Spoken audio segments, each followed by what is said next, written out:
محلات الرئيس التي أنجزت لخلق مناصب شغل للشباب والتقليص من نسبة البطالة أصبحت أوكارا للمنحرفين بدائرة ابن باديس بسيدي بالعباس بعدما توقفت الأشغال بها منذ قرابة ال4 سنوات.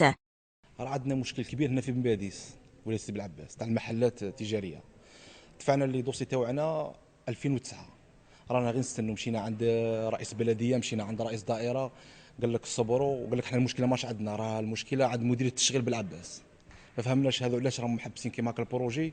رانا غير نستنوا ونطلبوا من السلطات المحليه باش تحل هذا المشكل اللي رانا فيه. شباب المنطقة وئدت أحلامهم في الظفر بإحدى هذه المحلات، وأفلست معها مشاريعهم المهنية بعدما أثقلتهم تكاليف الكراء. أنا استفاديت من الماتريال من 2010، كنت كاري فيرسي 22 مليون، كان كاري لي مليون و200 كاع على بالهم هنايا. من بعد خرجني من المحل، حطيت الماتريال على جهه، دوك راني نطالب في المسؤولين باش يدخلوا. انا الماتريال تاعي راه حابس، وانا كي اونجاجيت معاهم في لونجيم نجيب لك كاع الدوفي تاعي، كل ما تكمل 3 موا راني نفيرسي لهم، كل ما تكمل نهار اللي يحبس المشروع راني حابس.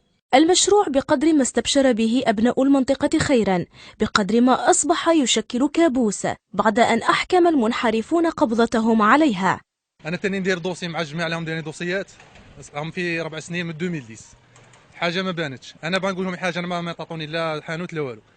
راه في 4 سنين مهجور، لا عساس، راهم يشربوا فيه، دعارة حاشاك، راهم يديروا فيه كلش. أنا نسكن غير منا، راهم ديرونجيني، ما كانش حتى حاجة.